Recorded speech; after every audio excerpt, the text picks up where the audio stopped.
बंगाल है, भारत के नव जागरण का शंखनाद करने वाला बंगाल,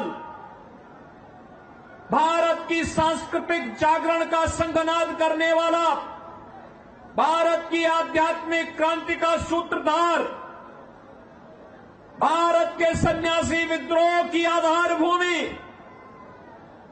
देश के प्रथम स्वतंत्र समर की ज्वाला को आगे बढ़ाने वाला है बंगाल।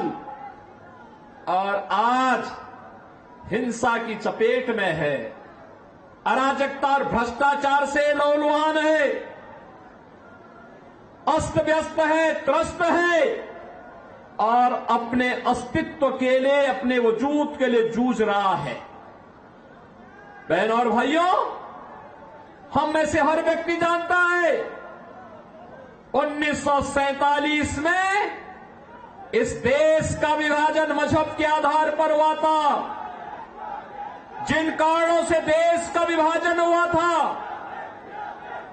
उन कारणों को फिर से बंगाल के अंदर कांग्रेस और टीएमसी के लोग मिलकर के पैदा करने का कुत्सित प्रयास कर रहे हैं। अभी मैं वीरभूमि से आया हूं। इससे पहले मैं बहरामपुर और मुर्शिदाबाद में था। दिल मेरा दुखित हो रहा था देख करके। वीरभूमि में 7 असेंबली कॉन्स्टिट्यूएंसी में से 3 ऐसी हैं जिसका पूरा डेमोग्राफी बदल गया है। वहां पर रामनवमी के जुलूसों पर हमले होते हैं। बहनों और भाइयों, ये बंगाल है। 15वीं सदी में बंगला रामायण लिखा गया था। और यही नहीं, जब अयोध्या में राम जन्मभूमि के लिए आंदोलन चल रहा था, इसी बंगाल से गए हुए कोठारी बंदों ने अपने आप को बलिदान किया था राम जन्मभूमि मुक्ति के लिए। गुलामी के ढांचे को हटाने के लिए अपने आप को बलिदान किया था। आज भी कुठारी बंदों का अयोध्या में स्मारक लगातार राम जन्मभूमि के लिए हुए आंदोलनों की ओर हम सबका ध्यान आकर्षित करता है। लेकिन आज इसी बंगाल में जिस बंगाल ने कभी स्वामी विवेकानंद ने वैश्विक मंच पर कहा था, गर्व से कहो हम हिंदू हैं, आज उस बंगाल में जय श्री राम बोलने पर प्रतिबंध लगाया जाता है। आज उसी बंगाल में, जिस बंगाल ने कभी बांग्ला रामायण लिखा था, आज जय श्री राम बोलने पर उस पर गोली चला दी जाती है, शोभा यात्राओं पर हमले कर दिए जाते हैं, सरकार के द्वारा झूठे मुकदमे दर्ज कर दिए जाते हैं और उपद्रवियों के सामने पूरी की पूरी टीएमसी सरकार मौन बनी हुई है। बहनों और भाइयों, जिस बंगाल ने मातृभूमि के प्रति हमारा सम्मान का भाव क्या होना चाहिए, क्या होना चाहिए, ममतामयी मां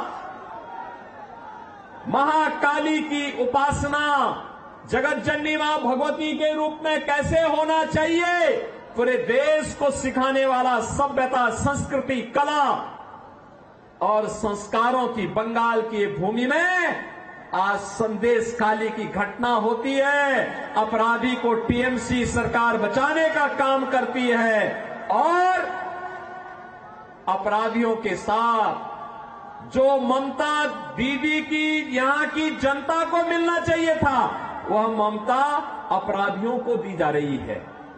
और इसलिए बहनों और भाइयों, मैं आपसे अपील करने के लिए आया हूं, ये नए भारत का, एक नए भारत को बनाने का चुनाव है।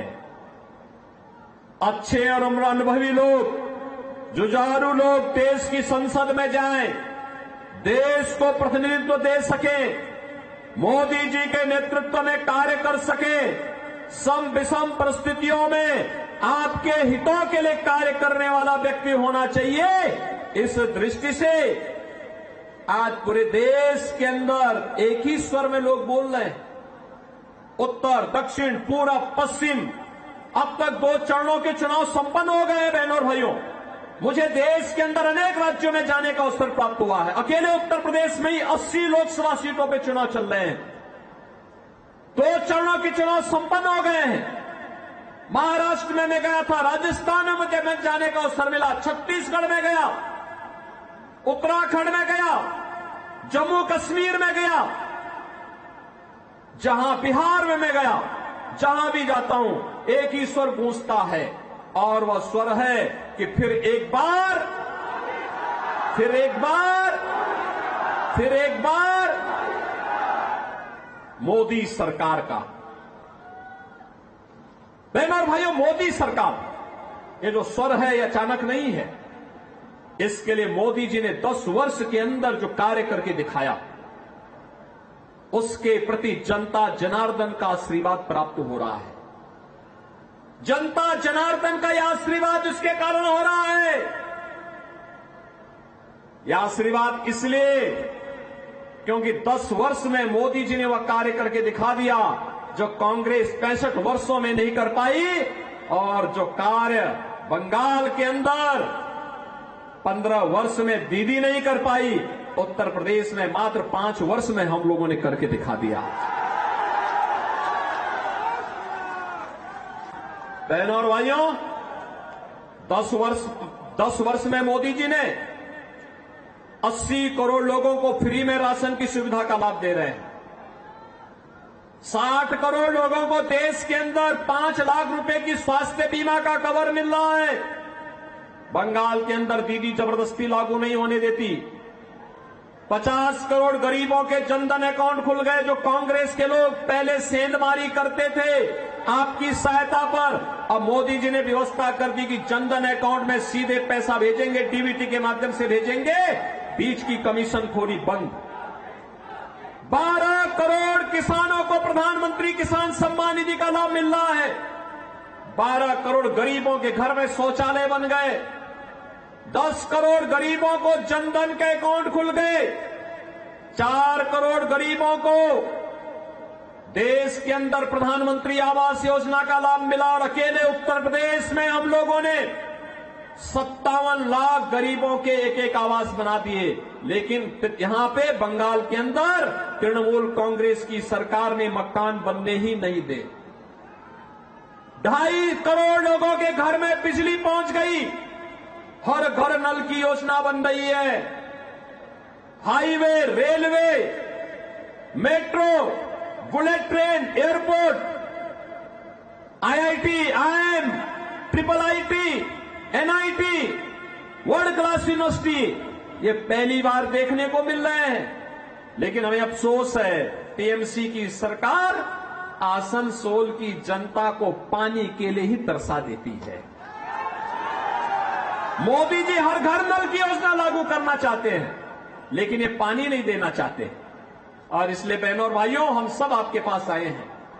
5 वर्ष में यहां पे मैं देख रहा था, सज्जन भगवान राम की फोटो लेकर के खड़े हैं।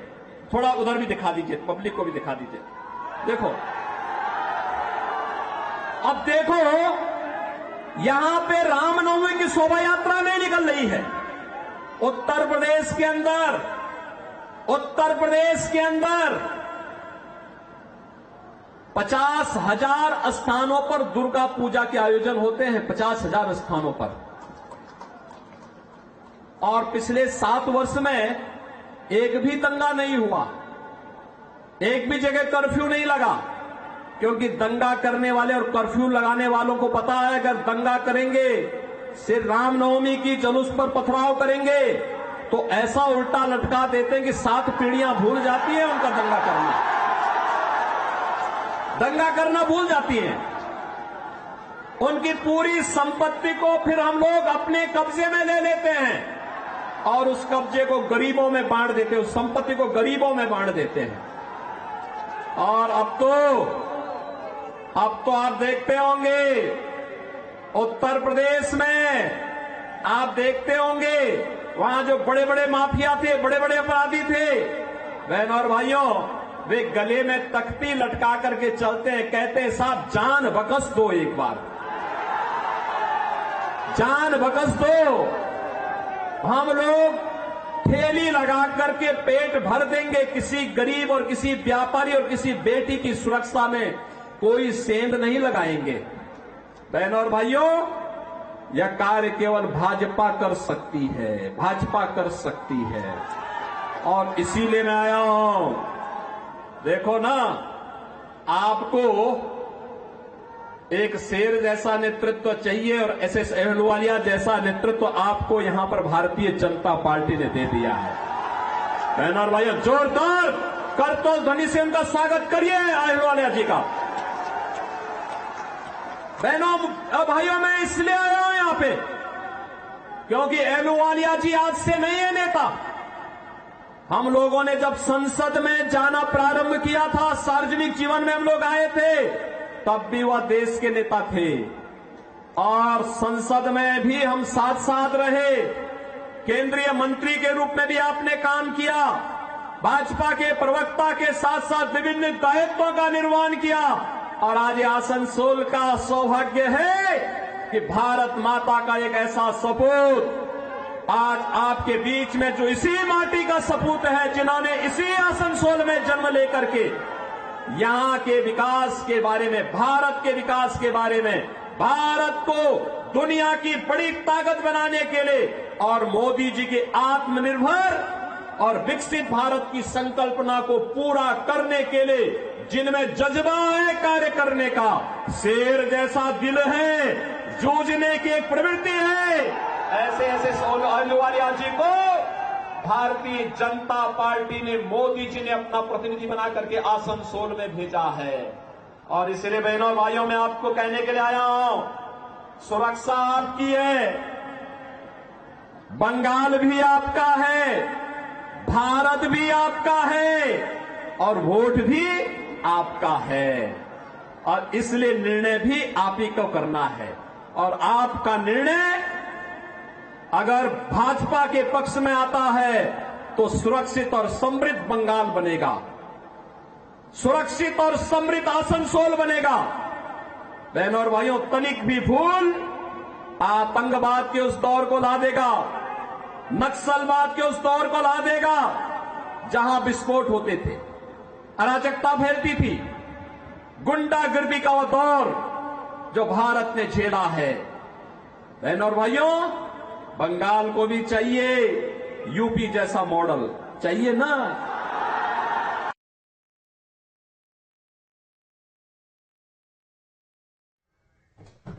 तो आसनसोल में सीएम योगी, उन्होंने कहा कि यूपी वाला मॉडल चाहिए। जिस तरीके से लगातार उत्तर प्रदेश में कानून व्यवस्था को चुस्त दुरुस्त योगी सरकार कर रही, उसी का जिक्र सीएम योगी ने पश्चिम बंगाल के आसनसोल में किया। के चट्टे बट्टे हैं, कोई अलग नहीं है। लूट में, अराजकता में, भ्रष्टाचार में, ये तीनों, कांग्रेस, टीएमसी और कम्युनिस्ट, ये तीनों एक ही है। नाम भले अलग अलग होगा क्योंकि लूट का तीनों का तरीका अलग अलग है, लेकिन तीनों एक हैं। इसलिए तीनों पे विश्वास नहीं करना। हमें आध्यात्मिक परंपरा को समृद्ध बनाने के लिए कार्य करना है और आध्यात्मिक परंपरा को आगे बढ़ाने के लिए मैं आज आपके पास आया हूं, यही कहने के लिए।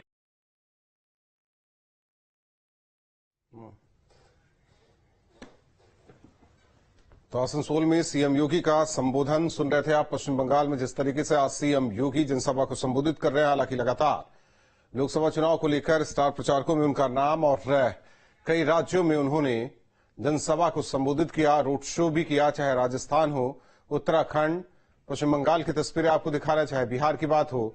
उनकी मांग हमेशा से रही है, चाहे विधानसभा चुनाव हो, चाहे लोकसभा का चुनाव हो। उन्होंने जिक्र किया यूपी मॉडल को लेकर, कानून व्यवस्था को लेकर, और साथ ही साथ ये भी कहा कि जो स्थिति पश्चिम बंगाल में है, जाहिर तौर पर संदेश खाली की घटना हो या दूसरी कई घटनाएं, जिसे लेकर सीएम योगी हमलावर नजर आए।